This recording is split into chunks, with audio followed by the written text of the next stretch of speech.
It's a bloody delicate balancing act, this hammock, I tell you. Oh. Oh. Hey guys. I think we got it. Welcome to Don't You Come In Here Dogs, our Saturday money market update.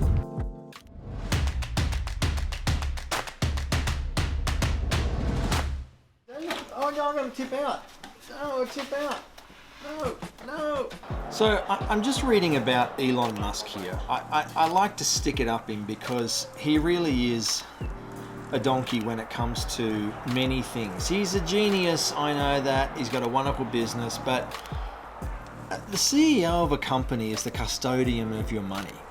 He's just cost any Tesla shareholder 10% of their investment because of an email he decided to send his executives that was just poorly worded. And basically what he said was, he's super worried about the economy. We're going to get rid of 10% of our staff and no more hires.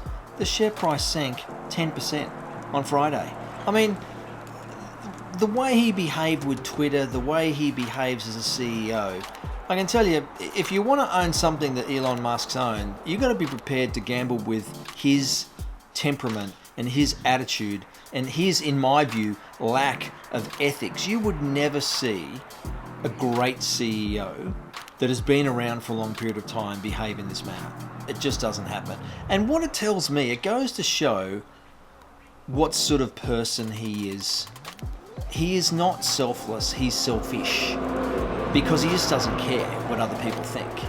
So those of you that own Tesla, I'm sorry that you've lost 10% of your value. It had nothing to do with the business. It had a lot to do with what he said. In fact, markets on Friday were down about 2%. S&P only down 1.2% for the week.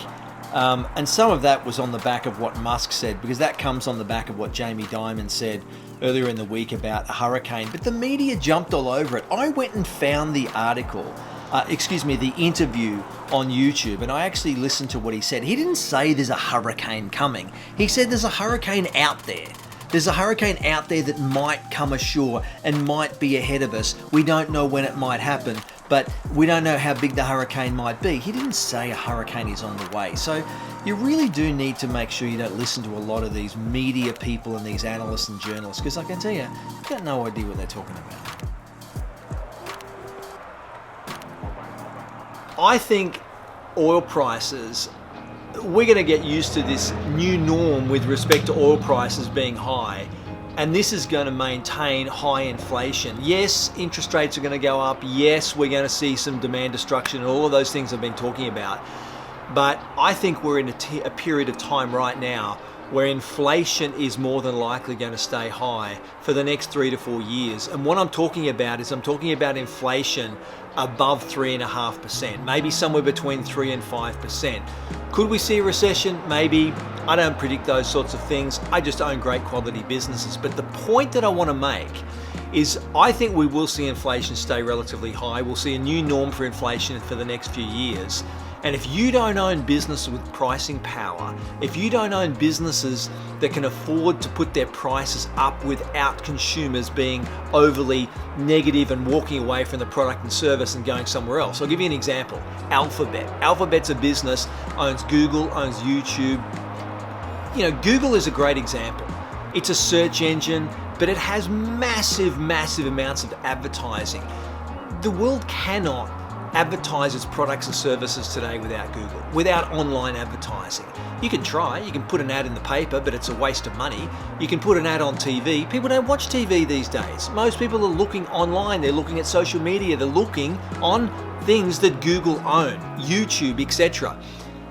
They can afford to put their prices up. Inflation is not going to impact their business like it would, such as an airline or such as some other businesses that sell timber and hardware and things like that. So we're going to see some demand destruction with high inflation, but you need to own, and those of you, my clients, will know the 6 core holdings in my portfolio. Every one of them has pricing power. Every one of them will perform very well through a high inflationary period. So you're going to make sure you own those quality businesses as well. So 390,000 jobs were created in the United States in the month of May. That was good news.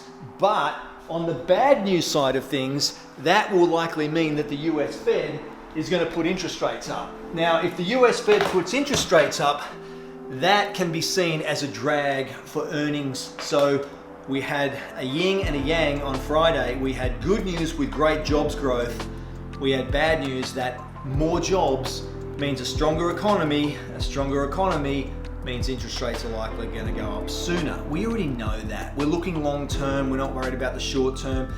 We don't, you shouldn't, nobody should invest trying to forecast economic things, macro events, interest rates, who's going to run the economy, all these sorts of things.